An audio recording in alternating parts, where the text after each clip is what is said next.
सगळ्यात मोठं पाठबळ म्हणजे माझे कार्यकर्ते आणि माझी जनता आहे। एवढं सगळं तुम्हाला प्रेम जे मिळतंय ते पाहून तुमच्या भावना काय आहेत? खरं तर खूप आनंद वाटतोय की परत तिसऱ्यांदा मी लोकांमध्ये जाते। माझं शहराशी एक वेगळं कनेक्टिंग नातं आहे, त्याचा फायदा आज मला होतो। तुमचे विरोधकही तुमच्यावरती वारंवार टीका करत असतील। असं म्हणतात ना की रस्त्याला गतिरोधक आणि राजकारणात विरोधक हे पाहिजे, त्याच्यामुळे एक नवीन ऊर्जा निर्माण होते। तुम्ही कोणते प्रामुख्याने बदल करणार आहेत? सर्वात महत्त्वाचं मी पाण्यावर लक्ष केंद्रित करेल। महिलांच्या आरोग्याशी संबंधित काही गोष्टी आहेत। तरुणांसाठी असे कोणते उपक्रम इथे राबवणार आहेत? माझं वैयक्तिक असं म्हणणं आहे की तरुणांनी सर्वात प्रथम निर्व्यसनी झालं पाहिजे। त्या 40 गावाला कुठेतरी शैक्षणिक कमतरता आहे, त्याच्यासाठी एज्युकेशन हब आपल्याला कसं आणता येईल। आणि मला अभिमान आहे की मी ग्रामीण भागातली खानदेशातली एक कन्या आहे। जनतेने माझ्यावर विश्वास टाकला तर येणाऱ्या काळात महिला सुरक्षा असेल, 40 गावाची ओळख महाराष्ट्रात निर्माण करण्याचा आम्ही प्रयत्न करणार। जनतेनं तुम्हालाच का निवडून द्यावं? मला असं वाटतं जनतेला मला निवडून देण्यापेक्षा जनतेने विकासाला निवडून द्यावं।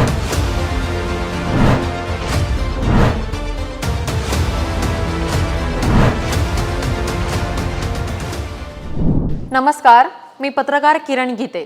आजच्या या स्पेशल पॉडकास्टमध्ये तुम्हा सगळ्यांचं मनापासून स्वागत। सगळीकडेच स्थानिक स्वराज्य संस्थेच्या निवडणुकांचं बिगुल वाजलेलं आहे आणि त्यामध्येच जळगाव जिल्ह्याच्या 40 गावची चर्चा मात्र सगळीकडे सुरू आहे। तर अशाच नगराध्यक्ष पदासाठी असलेल्या ज्या दावेदार आहेत, ज्यांचं नाव आहे प्रतिभा मंगेश चव्हाण, ज्या भाजप आमदार मंगेश चव्हाणांच्या पत्नी आहेत, तर नगराध्यक्ष पदासाठी त्या निवडणुकीच्या रिंगणात प्रथमच उतरलेल्या आहेत। तर त्यांचा पहिला अनुभव कसा आहे, त्या 40 गावच्या भविष्याच्या दृष्टिकोनाने नेमकं कसं काम करणार आहात, आणि त्यांनी महिलांसाठी किंवा समाज क्षेत्रामध्ये त्यांनी मोलाचं आजपर्यंत योगदान दिलेलंच आहे, पण या पुढची त्यांची नेमकी राजकारणातली आणि समाजकारणातली वाटचाल कशी असणार आहे, ह्या सगळ्या गोष्टींबद्दल आपण त्यांच्याकडूनच जाणून घेणार आहोत। प्रथमतः मी त्यांचं स्वागत करते। प्रतिभाताई, तुमचं खूप खूप स्वागत आहे।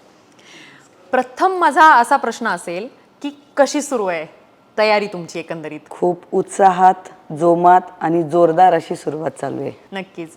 आणि लोकांचा तुमच्या प्रती असलेला प्रतिसाद, तुमच्या प्रती असलेलं प्रेम तुम्ही कसं पाहताय, आणि एवढं सगळं तुम्हाला प्रेम जे मिळतंय ते पाहून तुमच्या भावना काय आहेत? खरं तर खूप आनंद वाटतोय की परत तिसऱ्यांदा मी लोकांमध्ये जाते आणि लोक मला भरभरून प्रेम देत आहेत।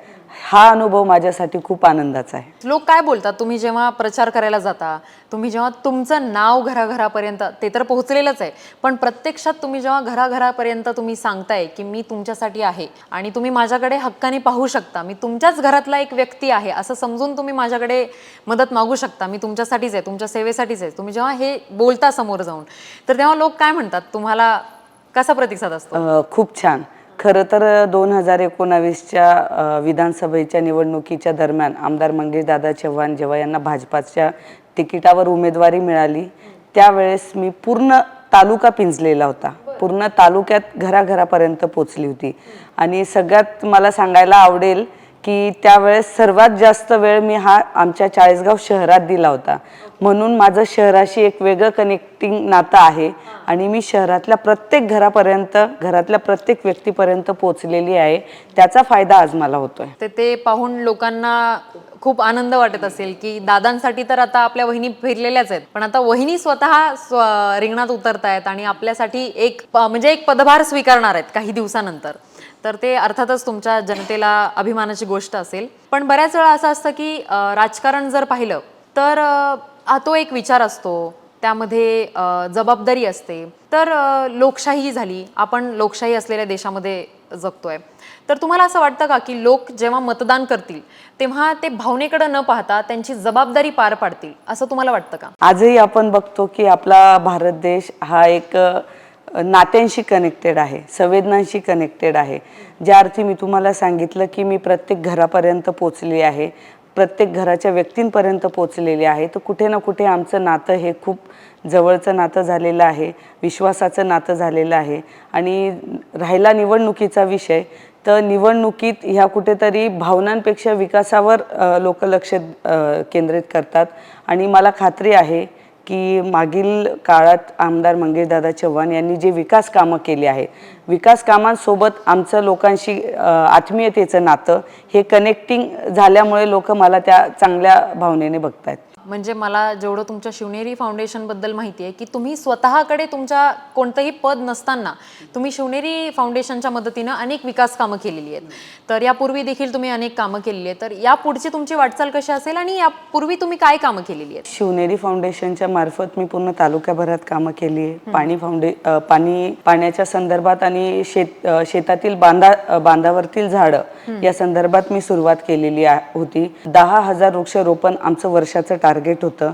त्याच्यानंतर आम्ही अंगणवाडी सेविका, मदतनीस, आशा सेविका यांच्या मुलींच्या लग्नाला 25,000चा आहेर म्हणून मंगेशदादा चव्हाण आणि शिवनेरी फाउंडेशन म्हणजे मामी आम्ही एक भाचीच्या लग्नाला 25,000चा आहेर म्हणून भेट देतो, जे की त्या आमच्या वहिनींसाठी, आमच्या ताईंसाठी खूप आधाराचं ठरतं.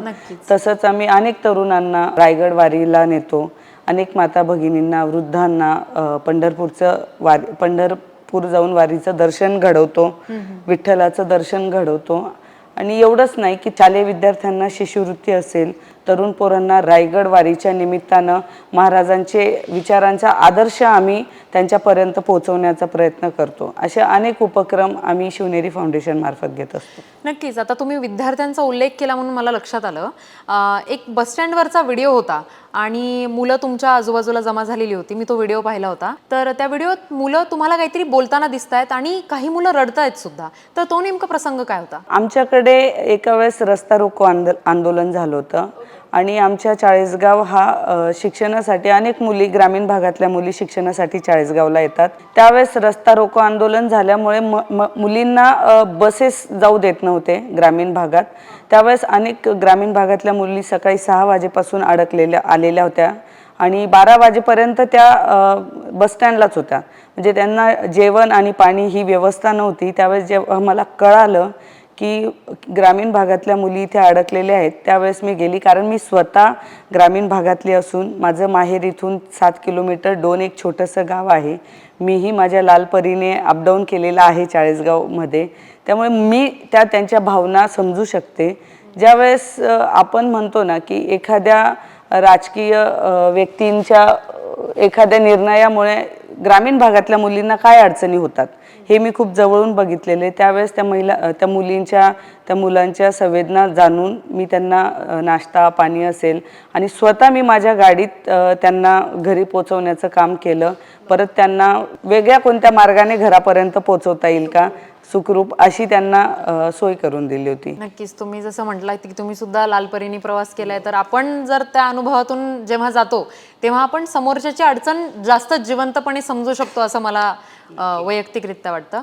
आता तुम्ही राजकारणाच्या रिंगणात उतरलायत, आता तुम्ही निवडणूक लढणार आहात, तुमची पहिलीच वेळ आहे, पण अनुभव मात्र तुम्हाला राजकारणाचा बऱ्याच वर्षांपासून आहे. पण आता राजकारण म्हणलं की टीकासत्र आलं.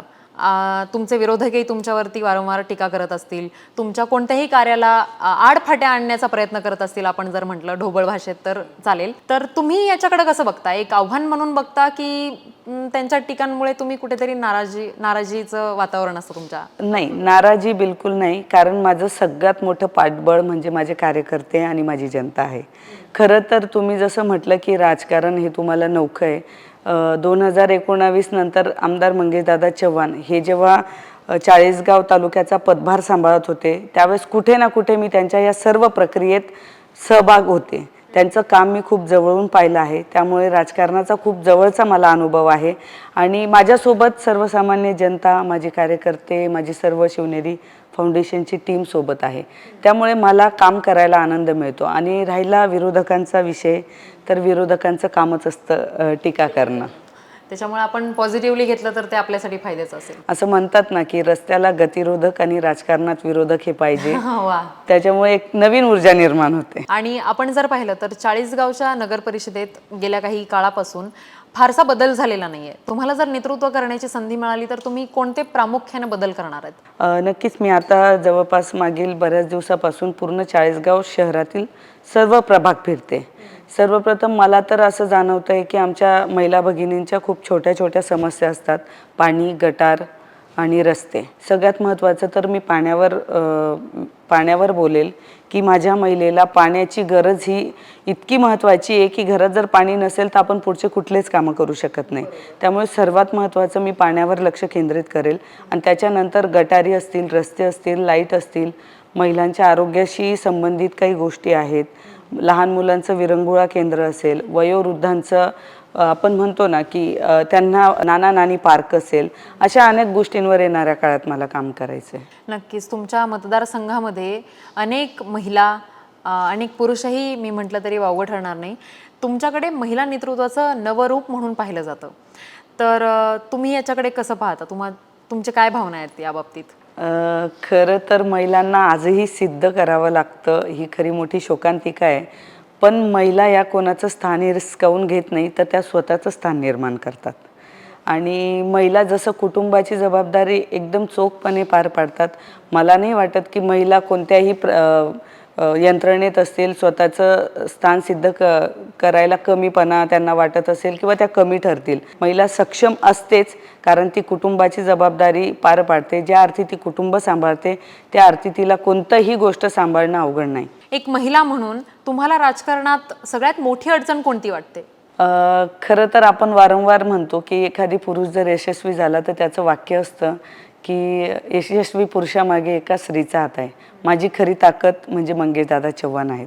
त्यांनी वारंवार सिद्ध केलं आहे की माझ्या यशामागे प्रतिभाचा खूप मोलाचा वाटा आहे. ही माझी सगळ्यात मोठी ताकद आहे. आणि जसं की तुम्ही सांगितलं की तुम्हाला महिला म्हणून एक आव्हान आहे किंवा ते आहे, तर मला असं वाटतं की भारत की नारी सब पे भारी. जे आजकाल महिला प्रत्येक क्षेत्रात आपलं अस्तित्व ठामपणे निर्माण करत आहेत आणि ते सिद्ध करण्यामागे महिला सक्षम झालेल्या आहेत असं मला वाटतं. आपण जर पाहिलं तर जागतिक पातळीवरती भारताची ओळख ही सगळ्यात जास्त तरुण असलेला देश म्हणून आहे, बरोबर? पण भारतातला तरुण आपण जर पर्सनली बघितला तर त्यांना राजकारणात तितकासा इंटरेस्ट नाही आहे किंवा राजकारणाबाबतीत ते अपडेटेड नसतात. आणि ज्यांना राजकारणात येण्याची रुची आहे, जे येण्याची आवड आहे, येण्यापासून ना संकोचतात, त्यांना भीती वाटते किंवा काही डाऊट्स असतात. तर या तरुणांसाठी तुम्ही काय संदेश द्याल? मी तर म्हणेल की तरुणांनी राजकारणात यायला पाहिजे, कारण तरुणांमध्ये ऊर्जा असते, प्रामाणिकपणा असते, काम करण्याची एक इच्छाशक्ती असते. तरुणांनी सर्वप्रथम शिक्षण घेतलं पाहिजे आणि मग राजकारणात उतरलं पाहिजे.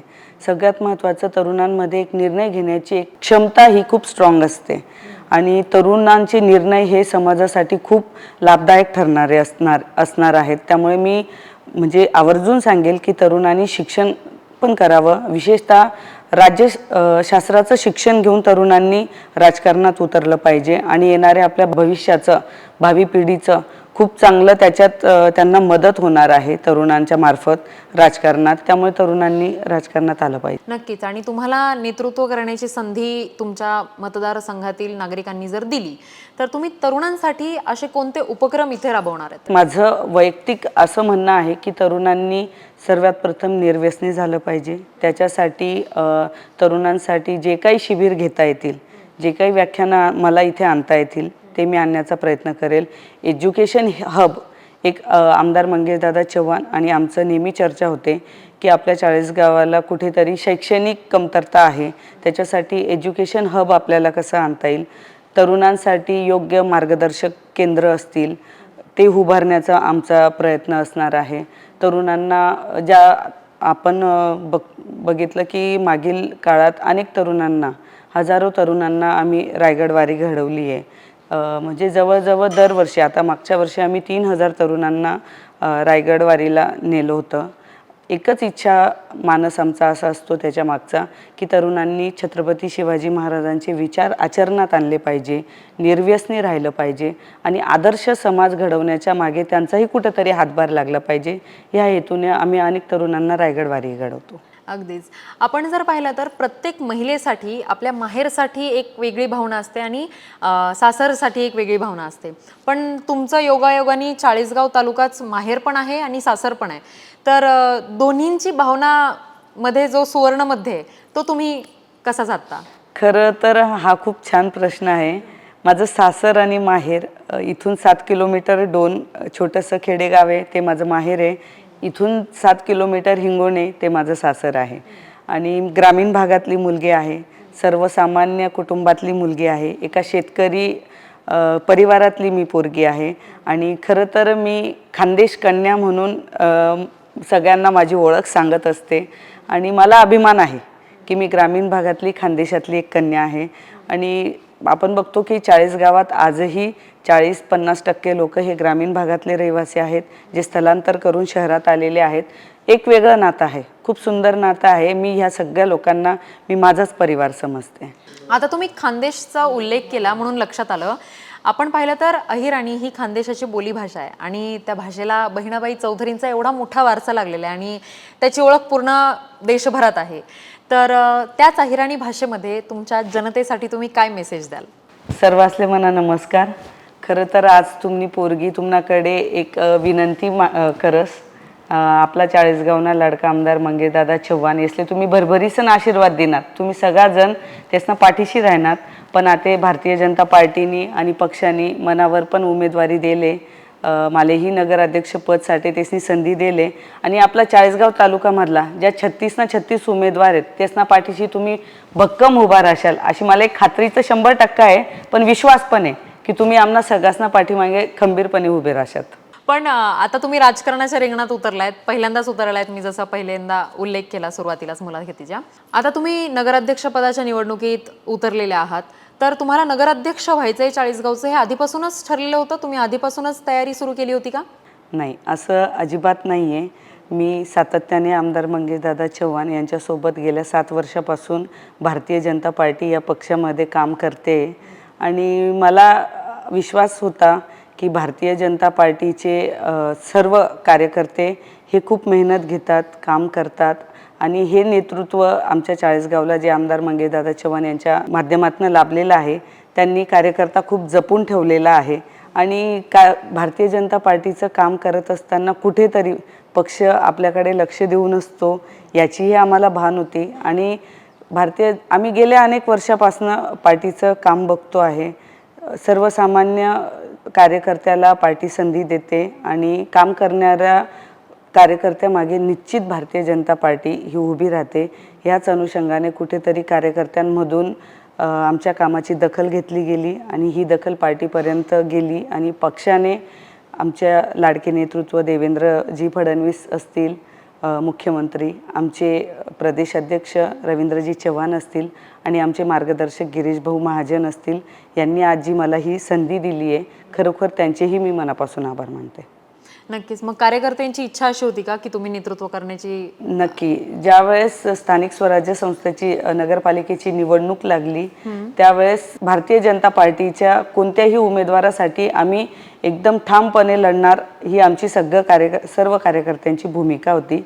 पण अनेक कार्यकर्त्यांच्या आग्रहास्तव आणि पक्षाने दिलेल्या आदेशानुसार ही उमेदवारी स्वीकारावी लागली. नक्कीच. आणि तुम्ही म्हणजे या निवडणुकीनंतर तुम्हाला जर तुमच्या नागरिकांनी नेतृत्व करण्याची संधी दिली तर तुम्ही कोणत्या अशा गोष्टी आहेत ज्यांच्यावरती तुम्ही फोकस देऊन 40 गावमध्ये सुधारणा आणणार आहेत? नक्कीच. जर मला जनतेने माझ्यावर विश्वास टाकला तर येणाऱ्या काळात महिला सुरक्षा असेल, लहान मुलींची सुरक्षा असेल किंवा स्वच्छता असेल, जसं की आम्ही नेहमी वारंवार म्हणतो की द बेस्ट 40 गाव.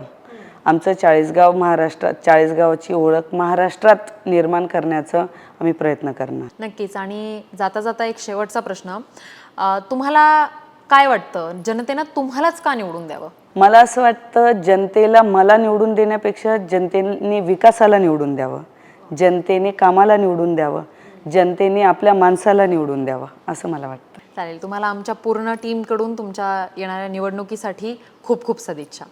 धन्यवाद.